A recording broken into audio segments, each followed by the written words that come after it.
Alright lads, so tomorrow we are getting the new banner, the Waco Mundo summoned Rampage banner featuring Stark and Baragon. Now I'm not entirely sure what I'm going to be titling this video, whether it's a before you summon for the Stark and Baragon, or if it's a what banners to summon on after the 6th anniversary, because for the most part the 6th anniversary is now done unless you're still summoning for the individual banners for the Spirits after the round 2 characters.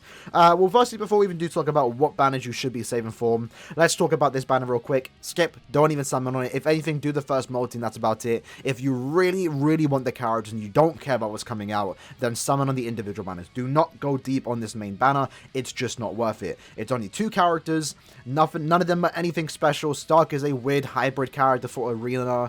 A decent NAD character in PvE.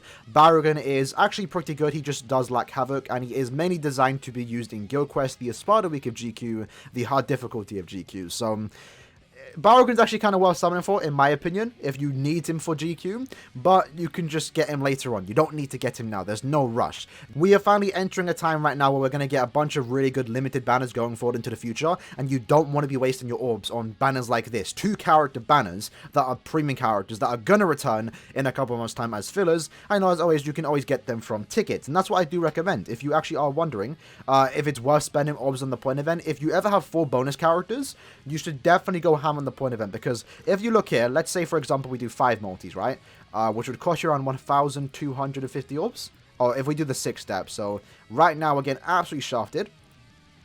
So there we go. We did 6 multis. This is what we got. That's 1,250 orbs basically down the drain. However, if you have 4 bonus characters in the point event and you do have the Cons Bonanza Pass and you do farm the point event with your natural tickets, soul tickets, and then also your, let's say for example you put that 1,250 orbs into soul tickets, then you're going to end up with around 500 or so Brave Soul tickets. And if we use those right now, you could walk away with some pretty good stuff. Obviously, it still comes down to RNG. You could walk away with a 6 Annie Eisen. You could walk away with Art Ichigo. You could walk away with a 5th anniversary character. It's RNG, but what you can see here, and like, again, this is kind of like a rough estimate. It really depends on how lucky you do get, but I would much prefer getting this over this, right? So I definitely recommend, firstly, to skip this banner right here. It's a 2-character banner. None of the characters are special, and they're premium characters. You shouldn't be wasting orbs on those characters. And at the same time, if you are desperate to spend orbs, then spending orbs on soul tickets for the point event isn't too much of a bad idea, especially if you are missing a lot of characters,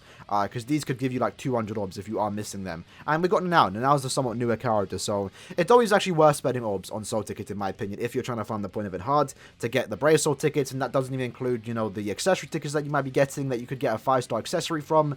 So yeah, basically don't spend orbs on this banner right here.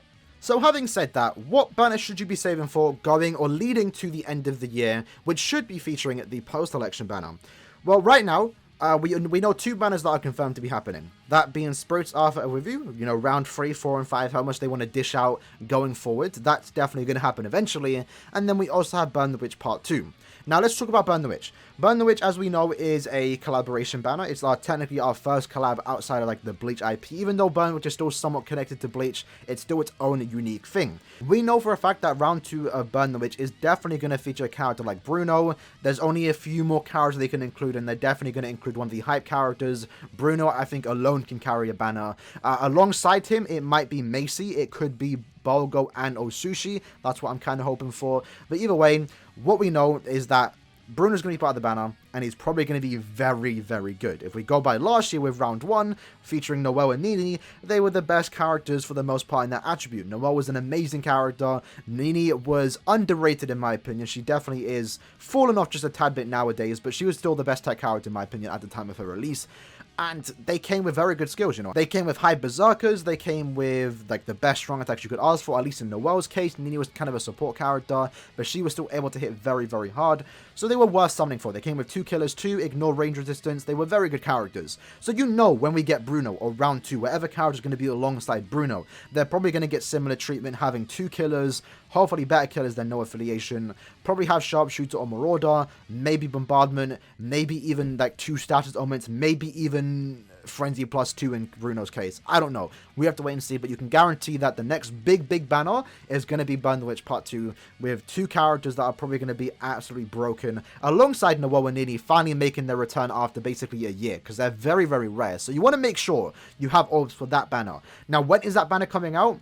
It could be this end of month, it could be next end of month, it could be October mid-month, October end of month. My guess around October, if we go by last year's Burn the Witch banner round 1 came out mid-month October, so I would like to think they'd release part 2 a year later on the same day. That's my guess, but that's not confirmed. So you definitely want to be saving your orbs for that banner.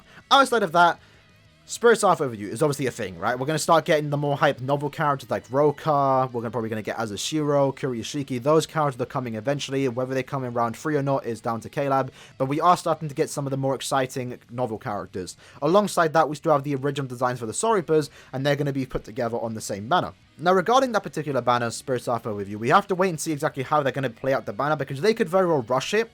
And if they do, that might be a good sign that manga characters are returning, because as we all know right now, Thousand Blood is done, Canfield is done, and besides the one-off Burn the Witch banner that we are going to be getting, our only limited banner, our hype banner, is going to be Spirit's Art With You. So I don't see Caleb rushing it out if they don't have plans for Thousand Blood War. If they do, then we might see Spirit's Art With You every single end of the month leading up to 2022. That would be my guess, but I don't think that's going to be the case. And that's why I think the next end of month banner, so the banner releasing in 2 weeks' time, is going to be a seasonal banner. Now, quickly mentioning seasonals and premiums, don't pull on them, there's no point anymore. The reason for that is because at the end of the year we're going to get the post-selection banner, and that banner allows us to pick the featured characters, the fillers essentially. So the characters that release in the next 4 or so months, premium or seasonal, are going to, if they're good enough and they're OP and very good, they're going to get included in the post-selection banner. So don't spend your orbs on any premium or seasonal banner. Summon on the limited characters that won't get put onto that post-selection banner, such as Burn the Witch Part 2 and Spirit's Art Overview round 3, 4, 5, how much they want to dish out in the next couple or so months. So just get that out of the way. Don't summon on seasonals or premiums, even if they're good characters. It's a waste of orbs, because if they're good enough, they're going to get put on that banner alongside characters finally making their return, such as 6th Anniversary Aizen and Aaroniero on the same banner. That's if we do get the post-election banner, which we should hopefully get, because they've basically been doing it every year for the last couple of years. So Spirit's Art With You, we don't know exactly when it is going to return. It could be this end of month, it could be next end of month. Either way, it's coming eventually soon. So you want to make sure you have orbs for those limited banners. So skip any premium, skip any seasonal, summon for Spirit's Art With You if the characters are good enough and you want them, and then I definitely guarantee that everyone should probably not wail out, but save most of your orbs for Burn the Witch, because those characters are rare. They're going to come very, very good. They're probably going to get better treatment than whatever's to come with Spirit's Art With You, and they're going to be more limited because they pretty much only come back once a year, right? Noah and Nini's last appearance was sometime in November, so almost a year ago. So you want to make sure you definitely pick up your hands on those characters, especially if they are good enough. And outside of that, I think that's it. So skip seasonals, skip premiums. If the characters that are featured in those upcoming banners are good enough, they're going to get put onto the post-selection banner. You know, with 6th Anniversary Aizen, Aaroniero, Machine Nemu's definitely going to be there.